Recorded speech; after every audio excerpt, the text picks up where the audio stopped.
When eating Kathi Rolls, it just puts you in a good mood. So I'll meet you guys back here for the taste test in a couple minutes, but first, let's break it down. Born on the streets of Kolkata, India, a Kathi roll is typically skewered meat that is wrapped in those flaky parathas we made just last video.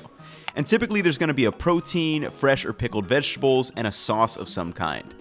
Today I've made one optimized for a weeknight with marinated and charred chicken in the oven, a killer green chutney, and of course plenty of pickled onions. I'll also show a traditional but quick egg Kathi roll for all the vegetarians out there, but let's go. To start, set the oven on broil over high and then bust out the mortar and pestle.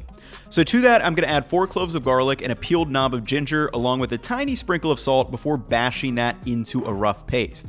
And I like crushing this up because it's going to release more of that flavor from crushing than if you were just to mince these two.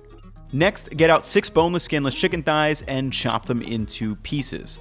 And I like to chop each one in half lengthwise and then just cut across them into little chunks. And obviously, you can use breast if you want to, but I definitely like the added fat and juiciness of the thighs. Once that's chopped, just set a large bowl over a scale and toss in the chicken. And now let's do the marinade.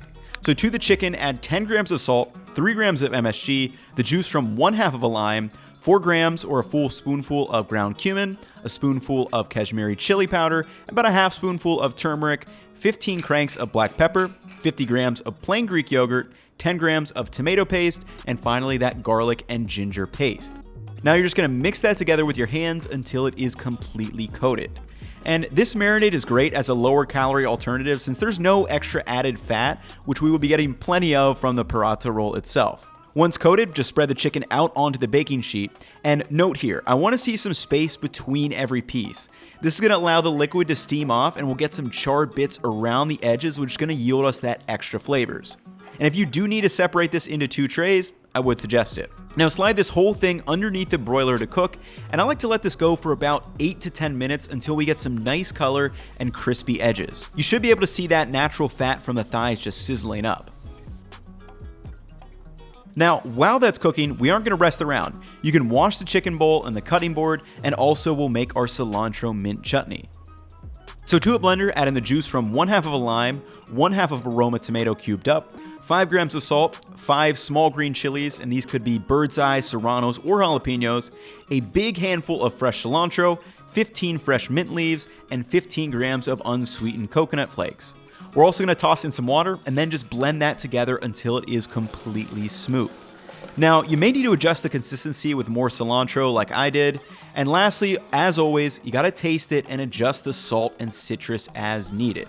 Now, this chicken and this sauce together pair so well, it's unbelievable just how good they are. But lastly, let's assemble. So set a pan over medium heat and add a little spoonful of the ghee.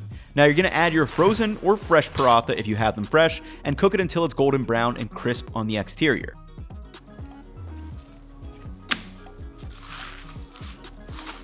Now another common addition to the paratha before assembling the roll is to add a scrambled egg right over the top and cook it into it by flipping the paratha over into the pan.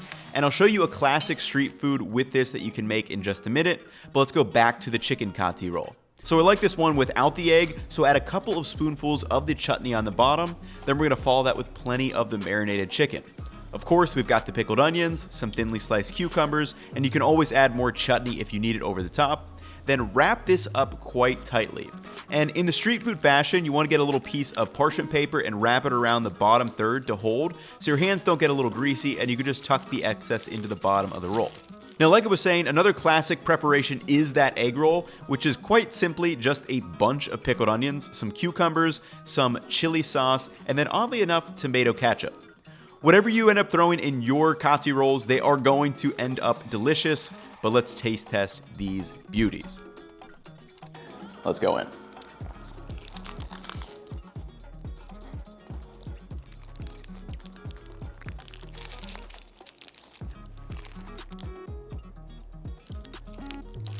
I'll put it this way, I could crush like 3 of these no problem at any point. That's how good they are. I mean, you take the great textural experience of a paratha, then you mix it with this mint cilantro chutney, a little bit of coconut in there.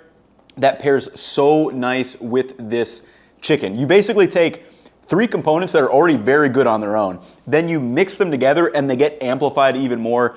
Such a great way to have a weeknight dinner or lunch. I mean, you can make a bunch of this chicken. I did make a bunch of this. I already ate a bunch of it, so probably gonna have to make some more. But hopefully you guys have enjoyed. The recipe for this will be up on my website if you guys do want to check it out. But it's gonna wrap it up for me in this one.